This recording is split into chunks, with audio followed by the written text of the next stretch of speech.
What is the legacy and significance of the LDS Church's Proclamation on the Family? This week marks the 30th anniversary of the LDS Church and its president, Gordon B. Hinckley, presenting the family a proclamation to the world at the Relief Society's session of the Faith's annual General Conference back in 1995.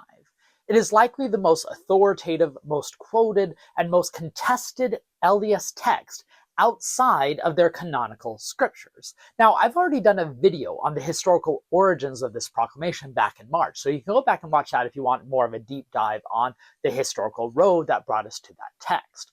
Instead, this video, in commemoration of that 30th anniversary, I want to dig into its legacies and point to some of its more influential interpretations and the status that it holds within the LDS communities.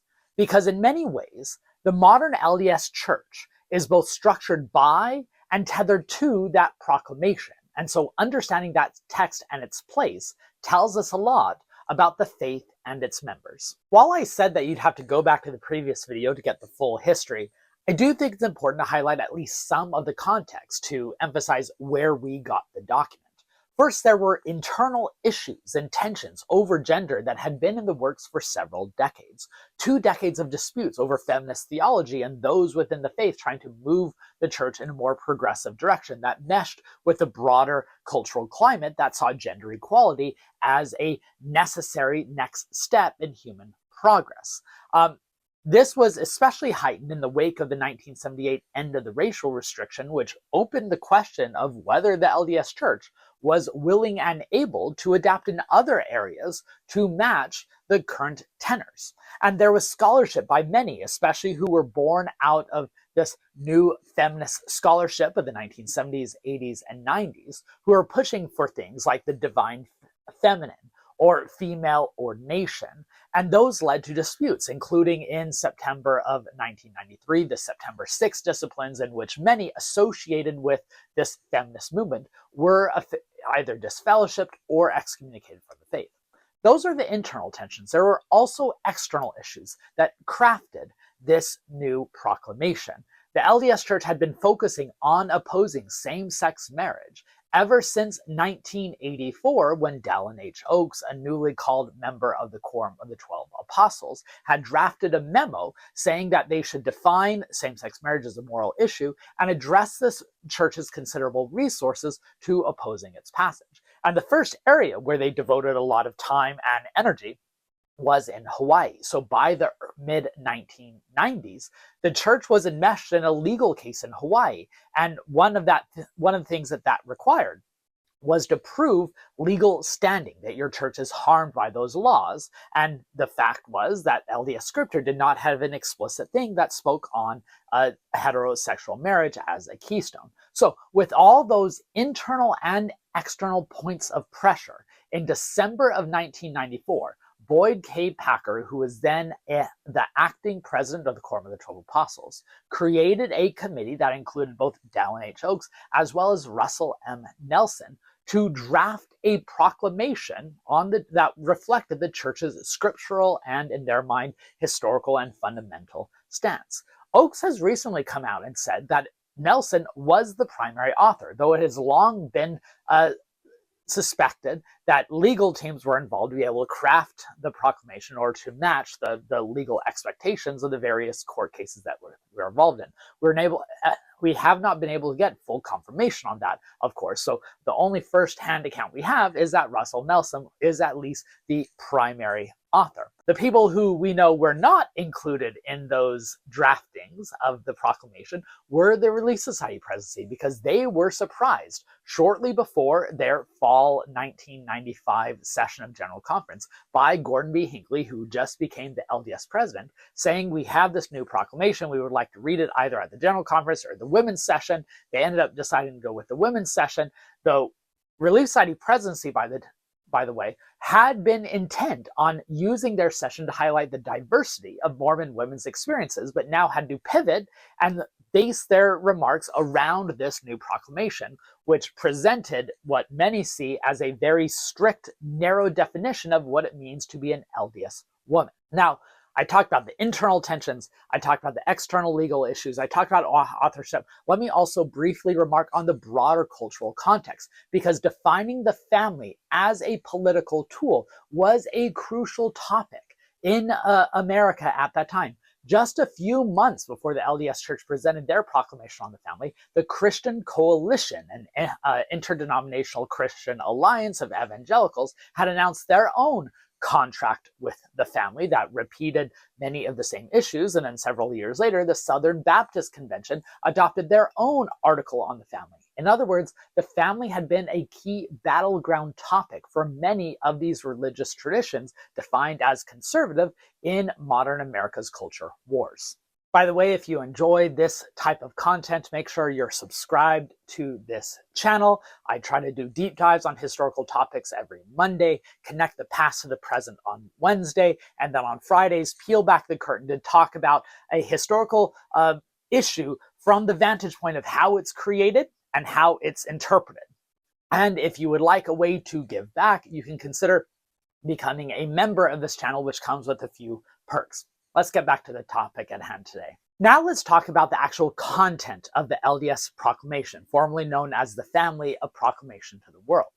It opens up by solemnly proclaiming that marriage between a man and a woman is ordained of God. So weighing in on the same-sex marriage issue from the start. It says that gender is an essential characteristic of individual premortal, mortal, and eternal identity and purpose, though as I'll discuss later, that definition of gender does not become solidified until later on. It says that procreation should only be done within wedded and heterosexual couples. It affirms the sanctity of life, a term that is borrowed from the anti-abortion movement and a line in the proclamation that I don't think has gotten enough real attention yet. It says that while fathers and mothers were to help each other as equal partners, there were clear gender roles. Men were to preside and provide the necessities of life and protection for the family, whereas mothers were primarily responsible for the nurture of their children. So again, traditional gender roles. It also warned against the current social climates and issues that the disintegration of the family will bring, quote, calamities foretold by ancient and modern prophets. And that the proclamation then closes by calling on governments to pass legislation that would strengthen the family as the fundamental unit of society. Now, a few things I want to note, just a couple things I want to note about the content here. First, these doctrines and ideas had, for a varying degree, been part of LDS theology for quite a while, some since the beginning, some since the post-World War II period, but they all were based in some historical tradition within the LDS faith. But second, each of those points, nearly every one of the paragraphs in the proclamation, could also be connected to culture war disputes in America at the time and had been in place ever since the post-World War II era, where the family becomes a major political lightning rod in America as things like the family and gender roles come under discussion and division. In other words, the LDS Proclamation of the Family is both an expression of some long-held LDS theological principles, as well as a reflection of the political debates that were going on in America up to the 1990s. But what type of authority does the Family Proclamation hold? It's a question that has a maddeningly difficult answer. On the one hand, the LDS Church's scriptural canon is theoretically open, that they are open to new revelations and authoritative statements that can be added to those expanded canons. But as many have noted over the years, the LDS Church has had a functionally closed canon for quite a while, rarely adding new texts to that same status of authority as Scripture. Now, there's also a much broader interpretation in which there are many new additions to the LDS canon every year, that whenever a prophet speaks, it is Scripture and it fits within that canon as, let's say, at a lowercase c canon. And proclamations especially have had this very liminal authoritative position within the LDS Church ever since the Joseph Smith era. There is never a consistent definition or category of what these proclamations are, what they mean, and how authoritative are they. to the saints. They're often more reflective of a particular moment in time and the anxieties that LDS leaders were facing as a result of concerns or problems going on with the membership. Some of these proclamations can last a long time after their creation. Others disappear within a generation. Now, this proclamation, the LDS Proclamation on the Family, has never been formally canonized. Some, like Boyd K. Packer, who, remember, called for and initiated, commissioned, that's the word I'm looking for, commissioned the LDS Proclamation, have called it a revelation, though notably the church as an institution has hesitated in giving it that distinction. There is one instance in which Boyd K. Packer used that language in a general conference talk, and then it was edited by the time that talk made public. And many have noted the significance of the LDS, of the Proclamation on the Family not being canonized, that that's a sign that some must be opposing, because it is very clear that there are some who do wish to see the LDS Proclamation canonized, especially now that it's known that Russell M. Nelson, now the president of the LDS Church, was the primary author. But regardless of the lack of that final formal canonization step, which again may still happen at some point, it has become a key part of LDS culture. It is frequently cited in general conference addresses, publications, and talks. It's the primary subject of lessons in Sunday school and institute classes. There's an entire required course devoted to it at BYU, more on that later, and perhaps most notably, printed out copies of the LDS Proclamation, like this one, are ubiquitous in LDS homes, a material culture expression of how cherished that document has become. So the question of where does the proclamation stand in terms of LDS authority, it seems to be in a category by itself. It's not quite at the level of scripture, but it does have a lot more authority than a lot of the other documents, perhaps any other document other than the Quorum of the 12 statement, the living Christ, in recent decades. It also often serves as a litmus test or a test for loyalty and belief for many of the members, especially now that it has become a tool in the culture wars. So let's talk about some of the dominant interpretive traditions of the proclamation. Now, I'm not going to spend too much time on the most dominant one because it seems pretty straightforward, but the traditional orthodox quasi-fundamentalist defense of the proclamation, using fundamentalist in the term of orthodoxy rather than polygamous, which I know takes on a different term in the Mormon world, of those arguing that the proclamation is, in the William F. Buckley term, facing the new progresses and changes of the world and saying, stop, we need to go back to past traditional proven ideas of gender roles of the man being at home and the man being at work and the woman being at home. Now, of course, that interpretive strain has remained constant, albeit increasingly awkward in the modern world for reasons I'll lay out in a bit. Probably the most common discursive strand for the LDS Proclamation now, though, is interpreting it as an example of soft patriarchy. This is a term that many scholars use that have an emphasis on, say, the equal partnership clause in the proclamation, which is similar to evangelical use of things like servant leadership, that the husband and father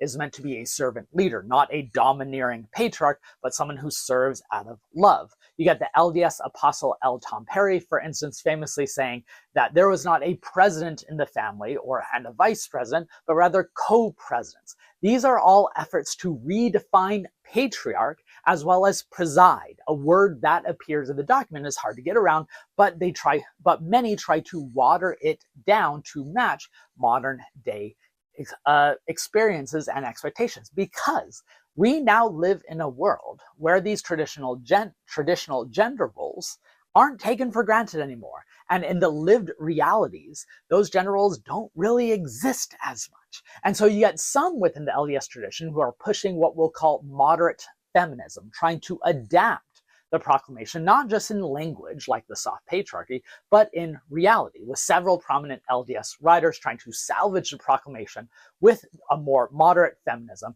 what many scholars call agency feminism, that women have the agency to operate within the spaces that God has given them. Perhaps a couple prominent examples is Valerie Hudson, who delivered a remark to LDS apologists titled "The Two Trees," which emphasized that the two gender roles are complementary and equally empowering. Or more recently, Nylan McBain, who wrote a book, Women at Church, became quite popular, which tried to show that there are ways to empower women within the existing structure without having to throw the proclamation away. Then there's also an increasingly important strand of interpretation connected to the global church that presents the proclamation as actually more progressive than some of these places, especially in the global south, that are more connected to gender roles that do not match what we see in America. And so some, as a result, have called the LDS proclamation in LDS discourse a theological ink blot, because it can mean whatever you want it to mean in all these contexts, to try to soften the harsh edges of presiding and patriarchy to match modern day expectations and assumptions.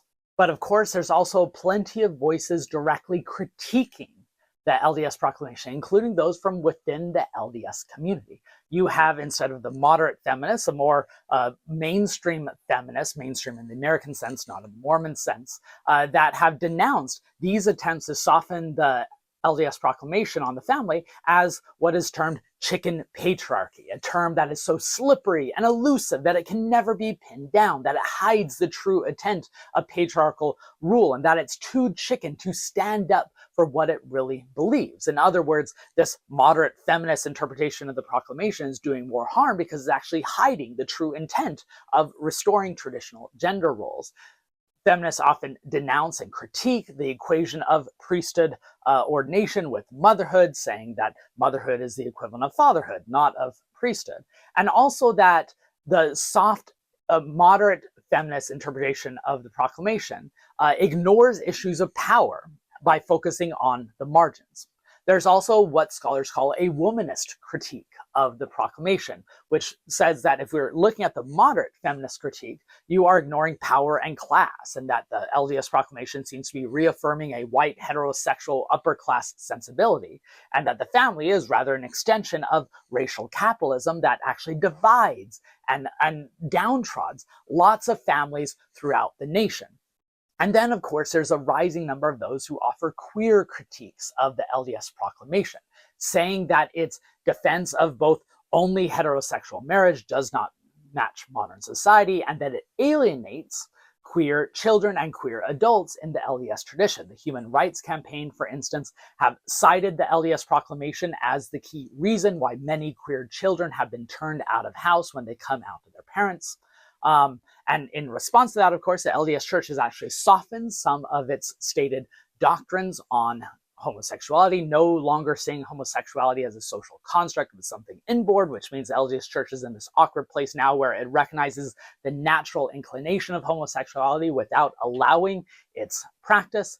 And some have actually argued that you can adapt the LDS proclamation and LDS teachings to sanctify same-sex marriages in a way that does not do a disservice to the tradition, but instead does what many conservative Republicans did for a while when they supported same-sex marriage. There were people that existed like that, I promise, who argued that that turns homosexuality more conservative by binding them to a traditional order. So like that, there are some LDS voices who have said that revising the proclamation to allowing same-gender marriage would be both staying true to the LDS doctrine of having people join together in marital bonds, just revising that gender prescription. And then perhaps the biggest challenge in recent years to the doctrines found in the LDS Proclamation on Family are the transgender issue.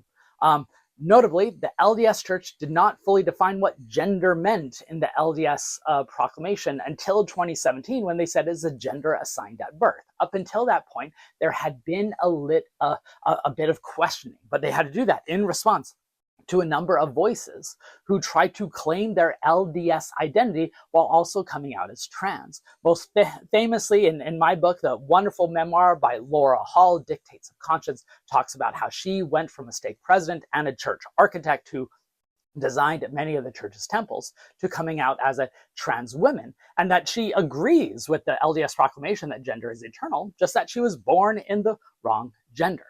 There are others, of course, who also go further by saying that gender can never be defined as one thing or another, but that gender identity is fluid. And that's where the LDS proclamation did not match their expectations. So where does the LDS Proclamation go from here? And will the Proclamation on the Family retain this authoritative position generations down the line? Well, I think it's important to remember that the ideas that seem to be captured, even when moderated and softened by a moderate feminist interpretation, is becoming increasingly divorced from mainstream cultural assumptions and beliefs.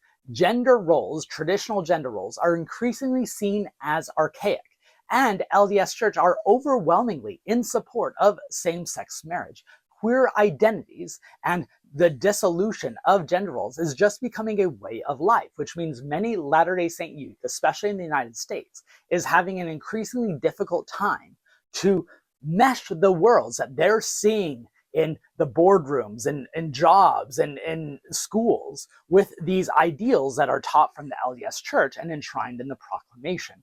Simultaneously, there are some who are embracing the LDS Proclamation as being more dogmatic, with the rising homophobia and the retrenched reaction to the move for gender equality that we're seeing in some of the right-wing circles in the United States, which means that the LDS Proclamation is becoming increasingly tethered to those radical views rather than the soft patriarchal views which might have softened the edges. So where does the church currently stand on the LDS Proclamation? Well, on the one hand, they seem to be doubling down on the proclamation as a keystone for the modern church. If anything, citations are becoming more frequent in LDS General Conference talks and curriculum.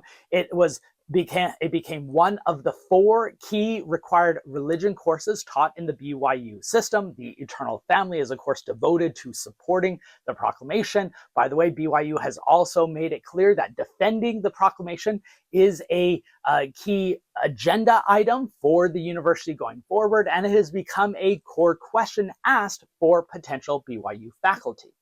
It is also often used in the church to reaffirm their firm stance against not just same-sex marriage, but transgender issues. So as those issues become more prominent, the Proclamation is taking an increasingly dominant role in modern society.